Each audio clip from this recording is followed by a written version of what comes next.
Olá, seja bem-vindo ao canal. Eu sou o Michael e serei seu professor aqui no YouTube. Hoje nós vamos tentar resolver questões sobre abiogênese e biogênese, sendo que eu já postei uma videoaula sobre esses dois assuntos. Se você não assistiu, eu recomendo que você assista essa videoaula para depois tentar resolver questões sobre o assunto. Já assistiu? Então vamos lá para a resolução de questões. Temos aqui a nossa primeira questão. Gente, pausa o vídeo, tenta resolver sozinho, tá? E depois acompanha a minha correção. Vamos lá. Primeira questão. Em 1668, Francisco Rede colocou dentro de recipientes substâncias orgânicas em decomposição.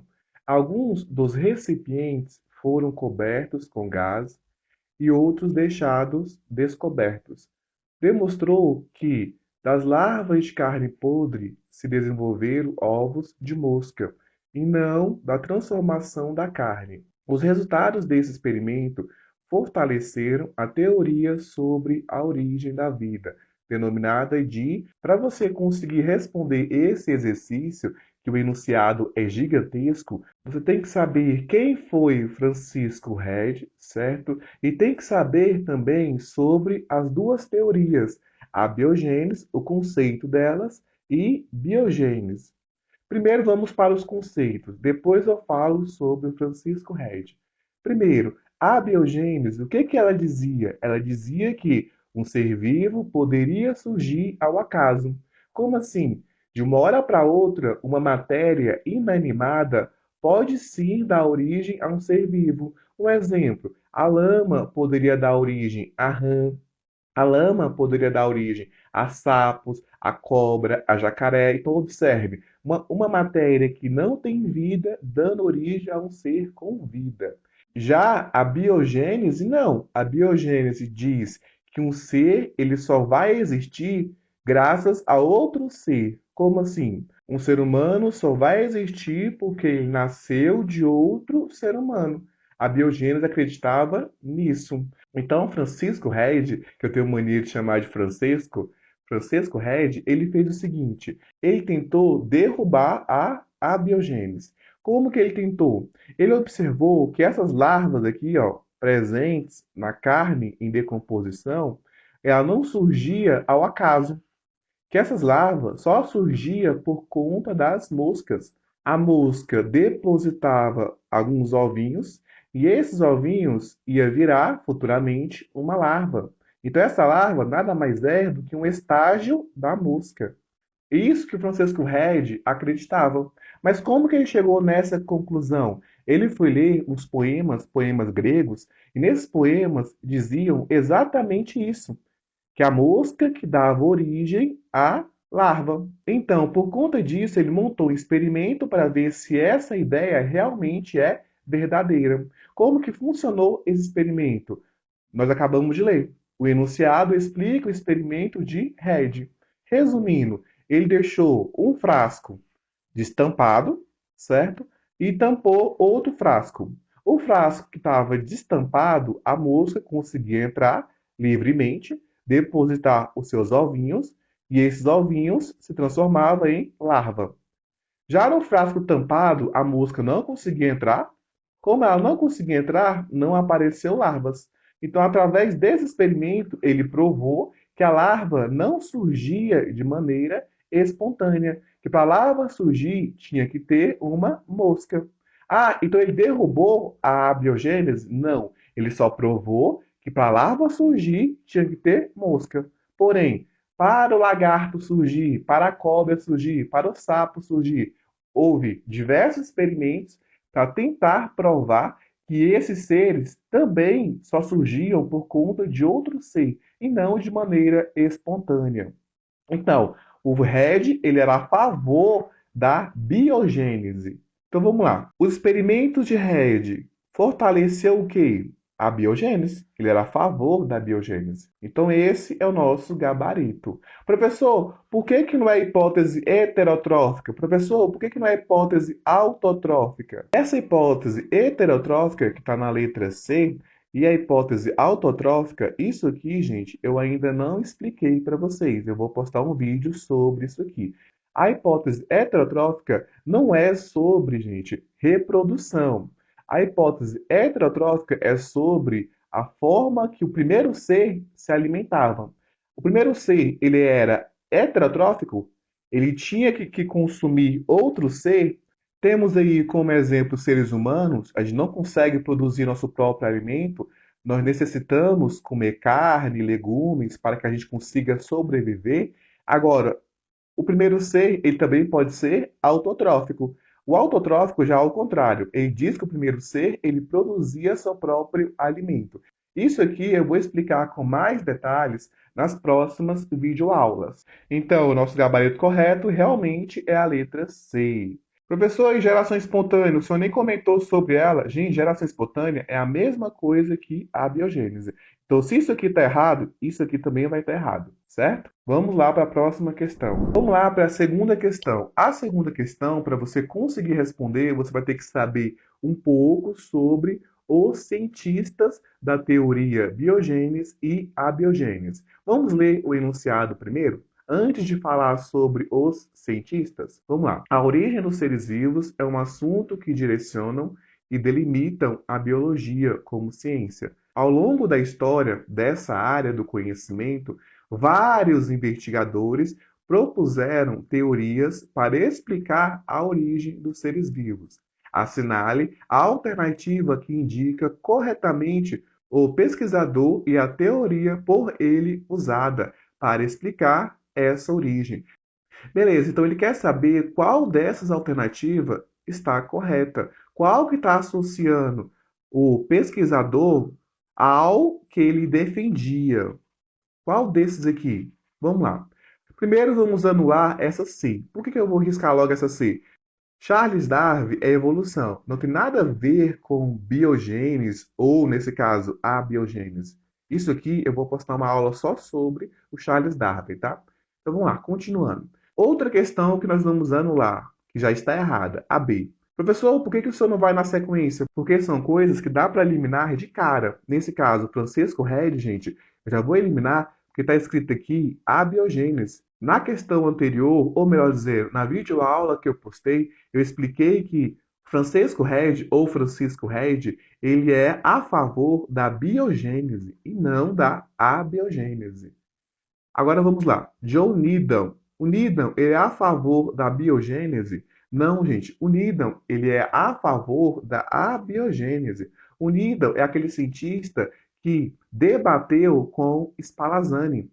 O Needham, gente, ele fez um experimento mal feito e com esse experimento mal feito, ele achou que tinha provado que a geração espontânea existia para micro-organismo. Como assim? O Needham, ele fez um experimento, certo? Usou frascos. Nesse frasco, ele colocou caldo nutritivo, nos dois frascos.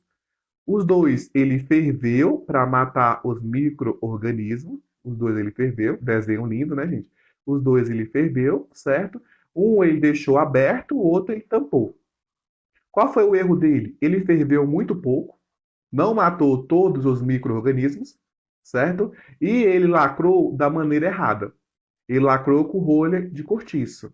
Por conta disso, apareceu micro-organismo no frasco que estava fechado. Apareceu. Mas não apareceu porque surgiu ao acaso. Apareceu porque ele fez o procedimento da maneira errada. Apareceu tanto nesse frasco quanto nesse frasco.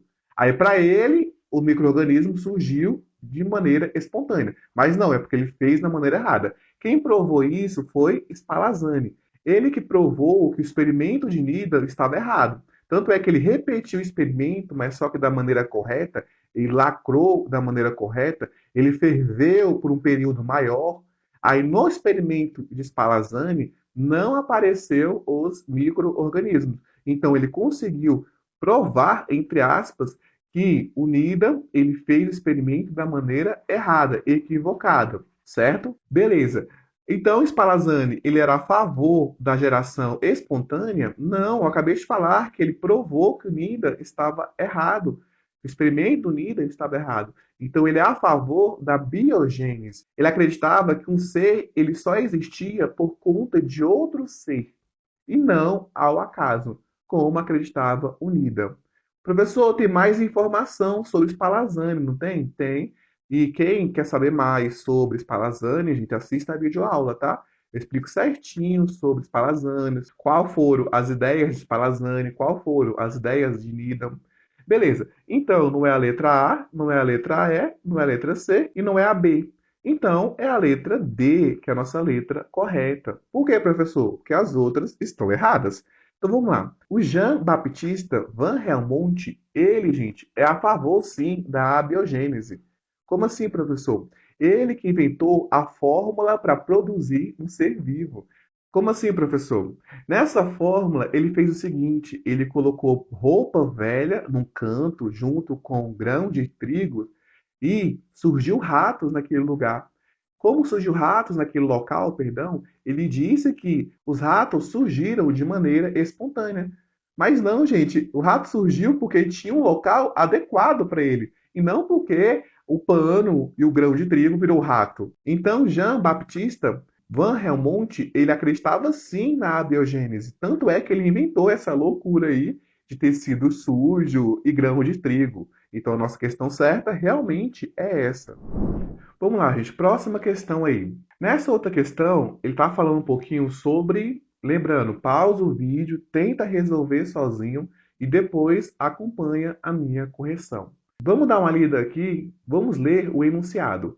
Em 1995, 100 anos da morte de Pasteur, o prédio do antigo Correio do Rio de Janeiro abrigou uma exposição comemorativa vida. Estava lá representado o conhecido experimento dos frascos com pescoço de cisne, contendo líquidos nutritivos que, após fervura, não apresentavam micro-organismos. Com essa experiência, Pasteur conseguiu. Beleza, gente, vamos entender isso aqui. Antes de falar sobre essas questões, você precisa entender o experimento de Pasteur. Isso aqui é o que disse lá no enunciado. Eu não vou explicar de maneira detalhada, porque isso aqui eu já expliquei, tá? Em videoaula. É apenas um resumo. O que o Pasteur ele tentou provar? Ele tentou provar que os micro-organismos não surgem por acaso. Como que ele conseguiu provar? Ele colocou dentro de um frasco o caldo nutritivo, ele ferveu esse caldo nutritivo até matar todos os micro-organismos. Depois que ele matou todos os micro-organismos, ele pegou o gargalo desse frasco e contorceu esse gargalo. Contorcendo esse gargalo, o que, que ia acontecer? Ia entrar ar, mas só que o ar ele é contaminado por micro-organismo.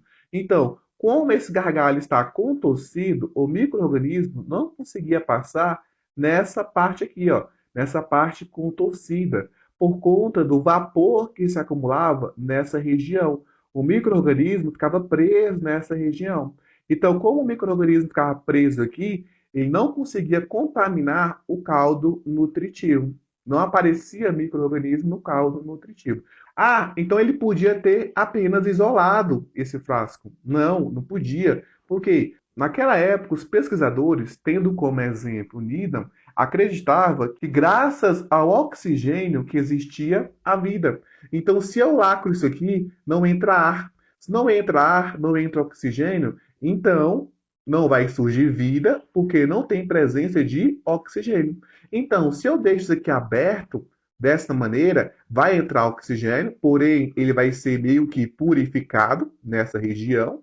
E quando ele for purificado, ele não vai conseguir contaminar o caldo nutritivo. Vai ter oxigênio, mas não vai ter micro-organismo. Neste caso, eu consigo derrubar esse argumento. Foi isso que realmente o Pasteur ele fez. Ele realizou todo o experimento e realmente tinha oxigênio, tinha o princípio vital, a força vital, que os cientistas falavam que existia, mas só que não apareceu nenhum micro-organismo. Então, ele provou que realmente o micro-organismo ele não surge ao acaso. Como que ele finalizou esse experimento? Ele quebrou o gargalo, Quando ele quebrou esse gargalo, o ar ele entrou de maneira direta. Quando o ar ele entrou, ele trouxe os micro-organismos, bactérias, fungos, que contaminou o caldo nutritivo. Aí ele provou que o micro-organismo ele veio do ar e não surgiu de forma espontânea. Pronto, já sabemos sobre o experimento de Pasteur. Agora vamos tentar responder as questões. O experimento de Pasteur, ele tentou derrubar o quê? A abiogênese. A abiogênese. Ele não acreditava na abiogênese. Então, vamos ver qual questão está correta. Incentivar a geração espontânea? Esse experimento incentivou a abiogênese? Lógico que não. Ele derrubou a abiogênese. Incentivar a teoria do fixismo.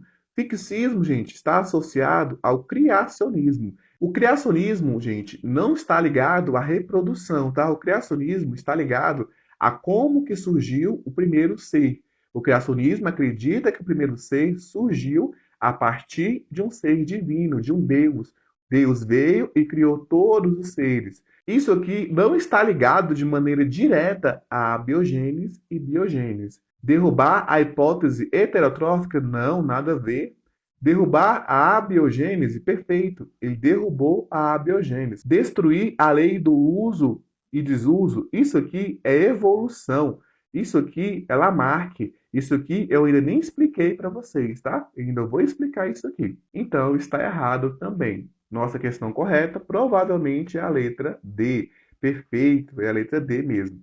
Gente, eu vou ficando por aqui, mas antes, pensou que eu ia esquecer. Se você não é inscrito, inscreva-se no canal. Se você ainda não curtiu esse vídeo, curta, compartilhe, porque isso me ajuda muito. E isso vai fazer com que o meu canal seja divulgado. E através disso eu vou perceber que meu conteúdo está ajudando muitas pessoas.